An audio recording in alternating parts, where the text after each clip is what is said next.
Hi, I'm Dr. David Gersten. The topic of today's video is healing is about connection. Healing is not about the latest technology or a debate about conventional versus alternative therapy. Healing starts with a connection between doctor and patient. As an integrative psychiatrist who uses a body-mind-spirit approach, I believe that healing starts with a first handshake. Many people feel alienated by their doctors. I recently spoke with a woman with devastating chronic fatigue syndrome who was inquiring about working with me. Her doctor told her that CFS does not exist and that her problem is all in her head. She was then referred to 4 specialists, one of them being a psychiatrist. The words a doctor uses are important to the doctor-patient relationship. My words need to convey to my patient that I have really heard them. I listen carefully without judgment. During the first session, connection is developing. Out of that connection, trust begins. And out of connection and trust, my patient usually is feeling a sense of hope by the end of the first session. Hope and trust are physiological. So the fact that many people are feeling better by the end of one session has something to do with the mind-body connection. That sense of hope and trust is experienced in the mind and also at the receptor sites on the approximately 50 trillion cells in our body. 98% of information transfer occurs at receptor sites throughout the body, and 2% takes place in the brain. Most illness is invisible. Many doctors believe that if they can't see a problem in the lab work, their patient has nothing wrong with them. In spite of a doctor's belief that his patient is normal, he usually feels a need to write a prescription. Many people leave their doctor's office feeling invisible and unheard. My work involves physical treatments and mental-emotional treatments. I specialize in amino acid therapy. Every neurotransmitter except one is made from amino acids. Protein is 100% amino acids. Half of our hormones are made from amino acids. I base all physical recommendations on nutritional, metabolic lab work. Everyone I've treated for a chronic health issue has had dozens or more major problems in their lab work. I'm not talking about chem panels. I don't know in advance what those lab findings will be, but I can tell my patient who has suffered for years with chronic fatigue, depression, or IBS that their lab work is likely to have numerous abnormalities that will help explain their symptoms. That lab work is likely to lead to recommendations that will have a very good chance of jump-starting their healing journey. When someone hears that it's likely that the lab work will help explain their suffering, they are usually thrilled. They have been told too many times that nothing can be done, or that there's nothing wrong with you. Words can heal, and words can kill. Many people who have been told by their doctor that they have a month to live die right on schedule. A doctor can convey hope in the face of serious illness. I begin to nudge my patient in a positive direction from our first handshake. I listen for the repeated use of words like always and never. Those 2 words are usually not correct. Very few things always happen or never happen. It's easy to point this out to someone so that they can recognize what their mind is doing and then start to shift out of all or nothing thinking. Hope does not mean that I promise I can cure someone. When someone asks me if I can cure them, I answer, any doctor who promises he can cure you isn't telling the truth. I can tell you that I think it's likely that you will improve with this approach. I will give you 100% and will help you with your health for as long as you choose this healing path. I also refuse to treat people who I believe are not likely to do well with my approach. I want to know the biochemical problems, and I also want to know what meaning a symptom or illness has for someone. Dr. Siegel wrote about a patient of his in the hospital who had a gallop. A gallop is an abnormal heart sound that can indicate a serious problem. Dr. Siegel's patient improved much faster than he thought possible. Bernie asked his patient, "Why do you think you're doing so well?" His patient replied, "You told me I had a gallop. I thought that was a good thing. You were telling me my heart was as strong as a horse." That belief helped him heal quickly.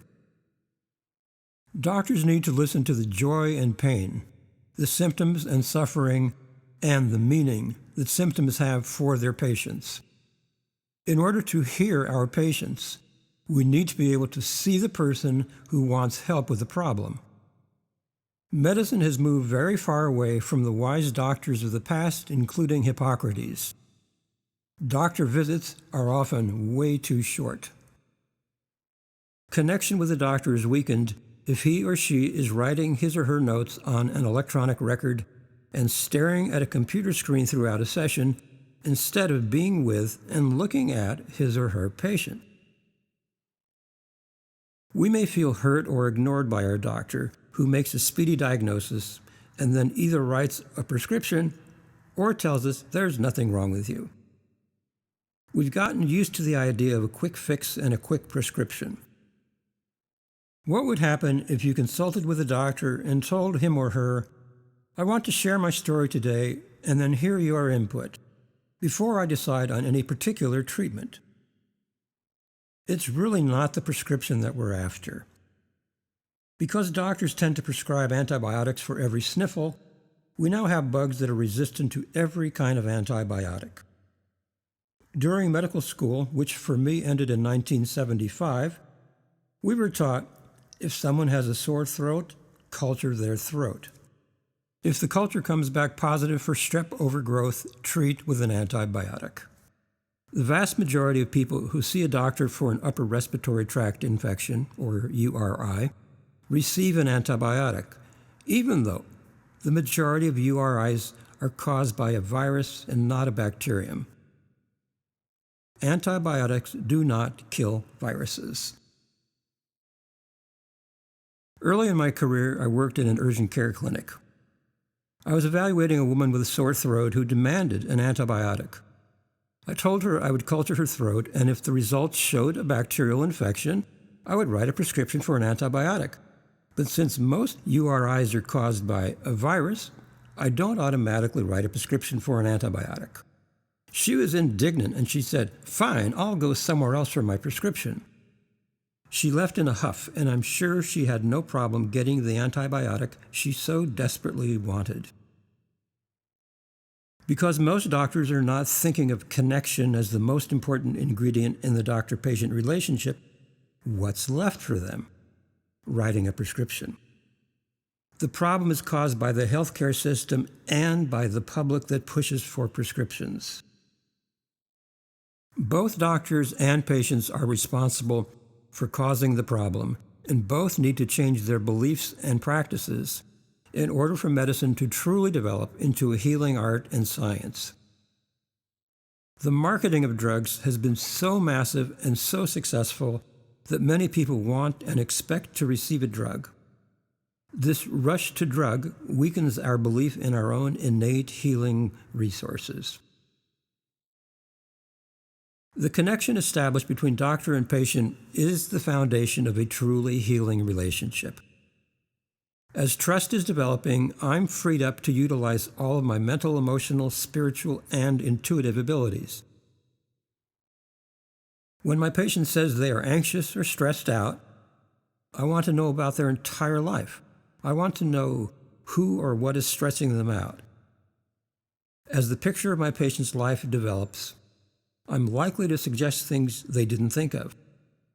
I'm not going to recommend a medication or an amino acid after only 15 minutes.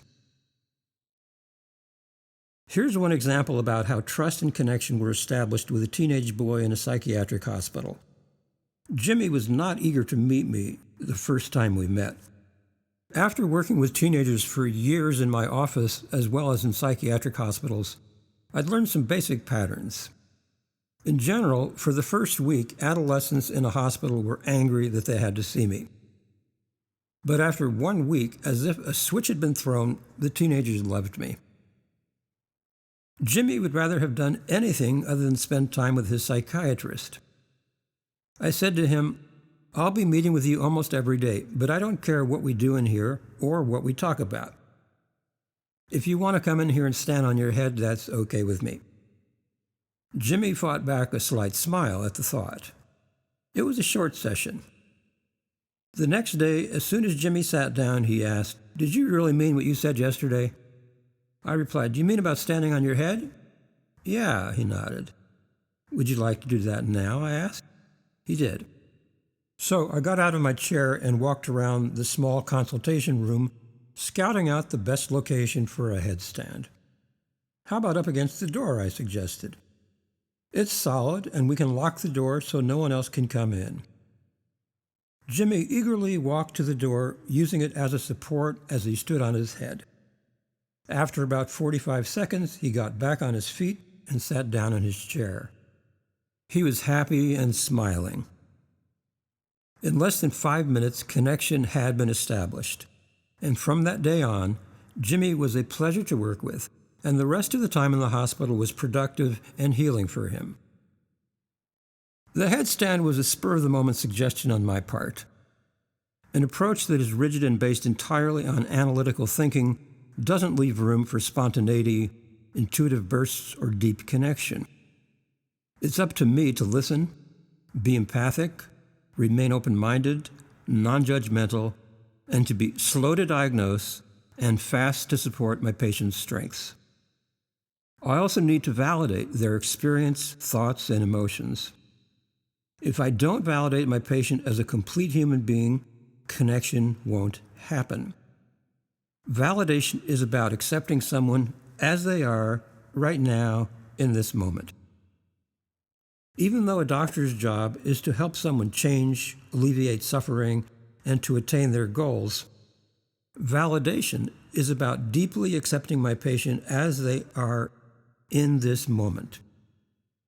When my patient feels heard, understood, and validated, we are well on our way to the kind of connection that leads to healing. Connection increases kindness. When we understand that each of our lives is intertwined with so many others, kindness and compassion flow more naturally. Human beings are social creatures, although there are mixed messages in the West about connection and intimacy.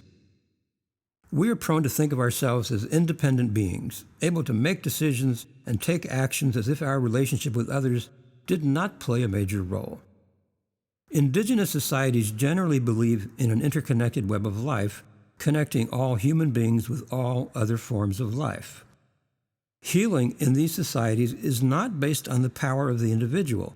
It's based on the unity of the village or tribe, as well as our connection to nature. Let me conclude where I started. Healing is all about connection. Connection involves non-judgmental listening, focusing on the patient and not a computer screen, paying attention to cultural beliefs, validating my patient's illness and life, fostering hope and trust, helping my patient realize he or she has untapped internal healing resources, and identifying symptoms and suffering, but encouraging passion, purpose, and the positive. Connection is the starting point of healing, but it also continues throughout the entire healing process. Thank you for listening. I appreciate the time, energy, and commitment it takes to integrate this and other videos I've produced. This isn't just about you or me. My intention with all of your help is to help reshape medicine and psychiatry into truly compassionate treatment modalities. If you like this video, please click the like and subscribe buttons. And have a great day.